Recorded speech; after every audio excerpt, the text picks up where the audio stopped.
Olá, eu sou a Bruna Pova e esse aqui é o Pensando em Voz Alta. Isso aqui é uma pausa, um momento para a gente refletir junto. Se você também está no momento de se reinventar, de ajustar a rota ou só de viver com mais conforto, esse momento é para você. Fica, que a nossa conversa começa agora.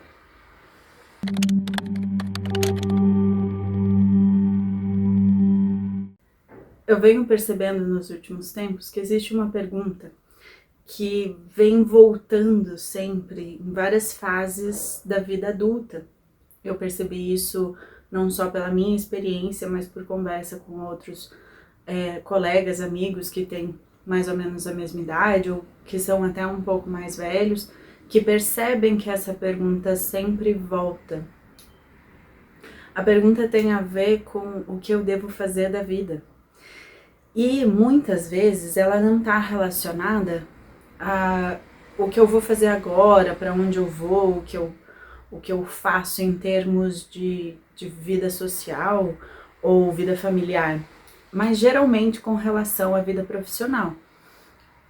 E aí eu comecei a me questionar uma outra coisa, que é como trabalhar sem me afastar de quem eu sou. Porque eu percebo que muitos de nós começamos a trabalhar em alguma coisa porque assim foi determinado desde o começo, né? Eu preciso terminar essa faculdade, eu preciso fazer isso para ganhar dinheiro, ou essa é a profissão que os meus pais querem, são muitas as questões, né? Que as pessoas têm com relação ao futuro profissional. E muitas vezes, quando a gente já tá trabalhando, você começa a perceber que, mas isso aqui não é quem eu sou, não é exatamente quem eu imaginava ser, talvez, né? Então, quando o trabalho, o profissional, não se relaciona com a sua identidade pessoal.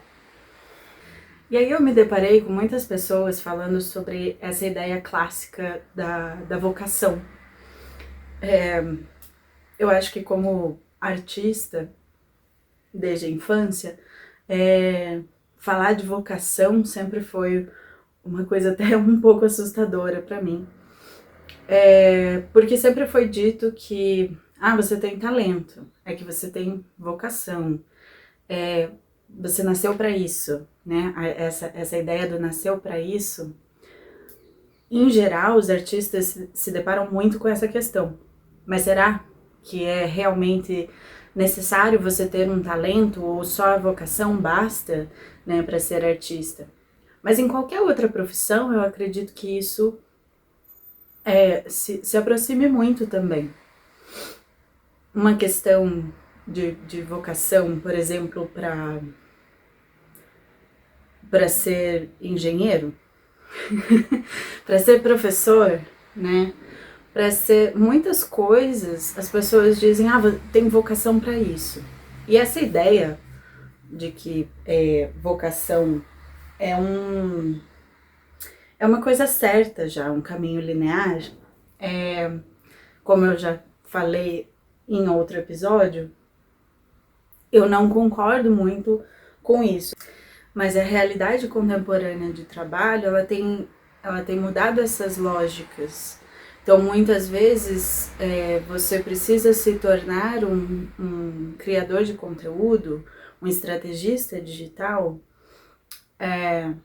entre outras variáveis, para você poder estar divulgando o seu trabalho, alcançar clientes e várias coisas que precisam ser feitas na internet, por exemplo. E não só no contexto digital, mas são profissões que praticamente não existiam há 10, 15 anos atrás, que hoje são muito importantes. E eu acho que essa perspectiva é interessante porque essas profissões, elas nascem, em geral, da identidade pessoal. Então, por exemplo, eu desenvolvi, agora depois da minha aposentadoria da dança, tenho desenvolvido um ecossistema que funciona na internet. Se baseia num podcast que tem um conteúdo que vem das minhas experiências, da minha própria história, do meu tipo de pensamento, das minhas opiniões, né, da minha linha de pensamento mesmo, e da minha identidade. E a partir disso eu crio outros conteúdos que têm a ver com as coisas que eu faço. Como eu falei, sou multipotencial e a minha ideia é unir, não exatamente unir, mas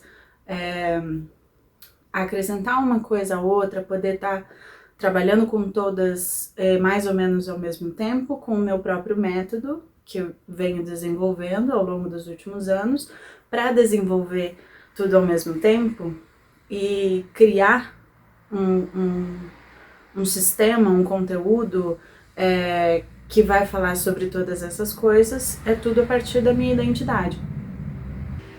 Então, a pessoa primeiro, ela existe, ela pensa, ela cria, ela sistematiza, e aí ela transforma isso em conteúdo, transforma isso em trabalho. Isso não é uma exceção pequena.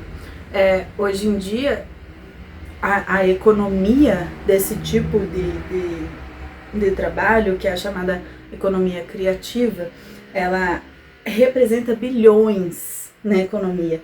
Envolve áreas como design, audiovisual, o marketing, a arte, a tecnologia e a comunicação, é claro.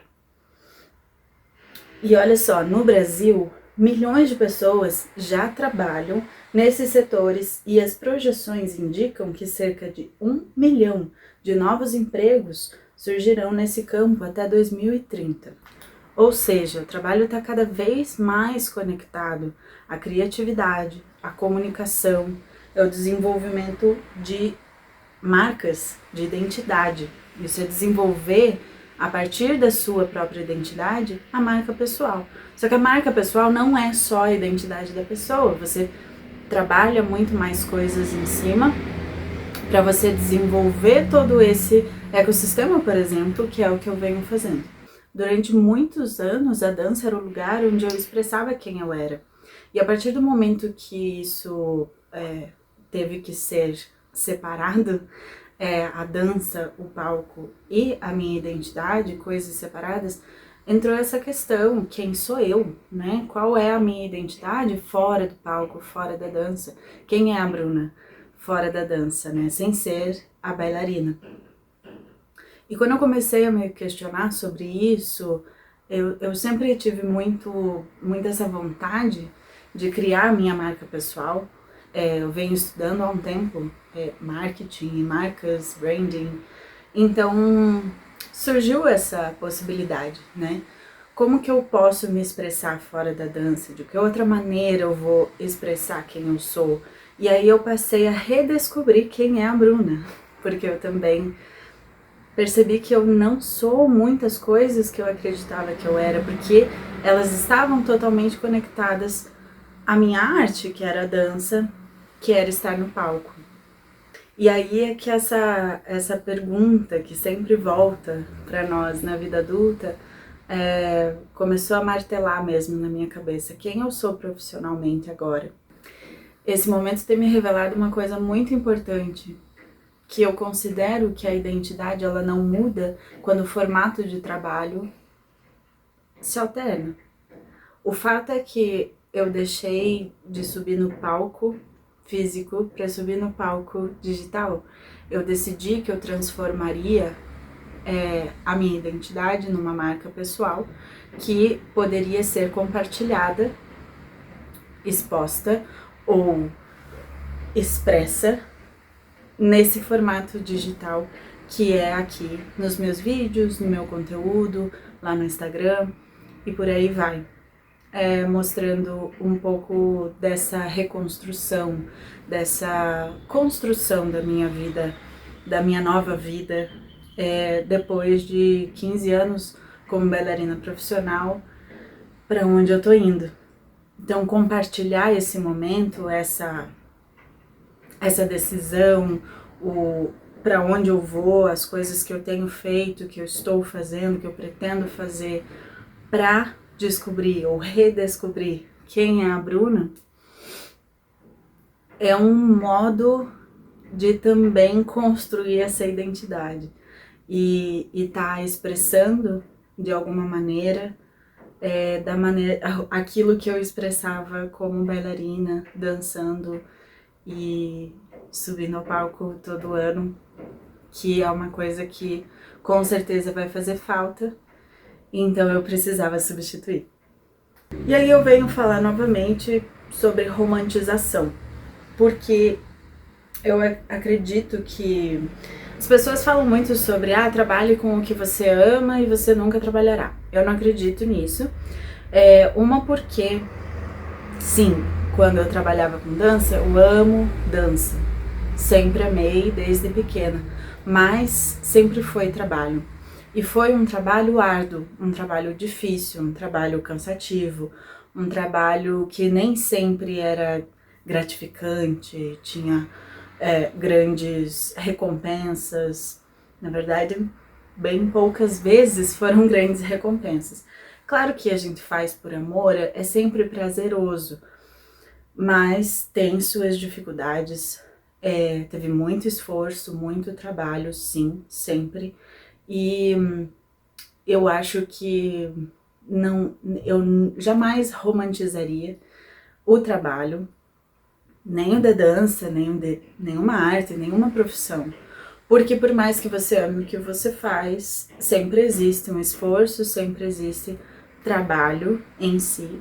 Muito estudo, muitas coisas são envolvidas para qualquer trabalho que a gente faça, por mais que eu ame fazer. A diferença para mim é outra. A romantização do trabalho não é você tirar o esforço do trabalho, né? A disciplina, a dedicação, todo o esforço que envolve, por mais que você ame aquilo que você faz. Mas é você eliminar a sensação constante de que você está vivendo uma vida que não é sua. Porque eu acredito na identidade como um eixo do trabalho, um dos eixos do trabalho. Eu acredito que são 3, que são as habilidades, os interesses e a identidade. As habilidades como as coisas que nós aprendemos a fazer, que sabemos fazer.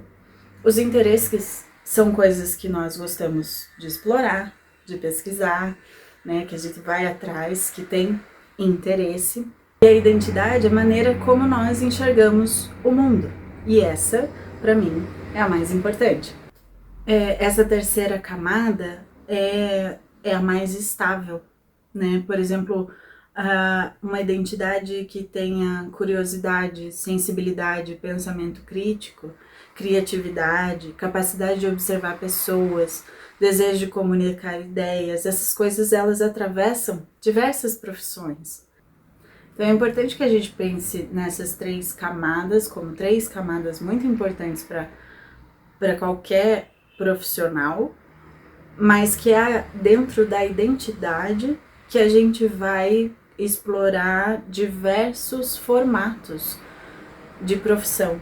Muda quando nós aceitamos quem somos, quando essa identidade vira eixo, é que a comparação vai diminuir, você não tem mais tanta pressa para chegar a lugar nenhum e as escolhas elas são mais coerentes, porque você tem um eixo específico que te mantém com o pé no chão, que te dá uma direção. E o trabalho começa a se organizar em torno da pessoa e não o contrário, né? Então, talvez o futuro do trabalho não seja você encontrar uma profissão perfeita, mas construir formas de trabalhar que respeitem quem você é. Hoje está cada vez mais claro que as pessoas querem estar num lugar onde elas são respeitadas. A gente não tem mais a pressa de estar num trabalho fixo e ter um salário e você se mantém no trabalho por causa disso. É um pouco mais além. A gente precisa, claro que existem diversas formas de enxergar isso, essa é a minha, mas eu acredito que a gente precisa estar conectado com a gente mesmo e ser respeitado em todos os âmbitos do que é trabalhar. E eu acredito que ter espaço para crescer. Então, realmente, eu acho que o formato futuro de trabalho é esse, é a gente ter um espaço que respeite, que seja em torno de quem nós somos, em torno da nossa identidade, as pessoas entenderem e poderem se expressar de maneira mais livre, mais completa e não mais só aceitar o que precisa ser porque precisa ser, mas sim porque nós precisamos ser nós mesmos. É por isso que nós precisamos parar de pedir permissão para ser, estar no mundo como quem nós somos. Considerar estilo e identidade, como estar no mundo, como viver no próprio corpo, como se encaixar nesse mundo, sem medo de precisar mudar de ideia, de ter a liberdade, né, e a coragem de mudar de ideia, de ter outras opiniões, de buscar outras formas de enxergar o mundo, cuidar da gente mesmo, que começa pelo corpo, que é a nossa própria casa, para se encontrar, para descobrir a própria identidade e a partir disso viver o seu trabalho com alegria, com paixão, com amor, que não deixa de ter esforço, dedicação, disciplina, mas viver isso como a própria identidade, não como se estivesse vivendo a vida de outra pessoa. Então talvez a pergunta não seja mais qual é a melhor profissão para mim, mas como eu posso encontrar a mim mesmo no ambiente profissional, sem esconder quem eu sou, sem fugir de quem eu sou. E talvez essa resposta mude muitas vezes ainda. E talvez esteja tudo bem também. Obrigada por pensar comigo. Se alguma coisa do que foi dito hoje aqui ecoou, deixe ecoar. Lembre-se que as respostas não precisam ser imediatas. E a gente se encontra no próximo episódio. Eu espero você lá. Até!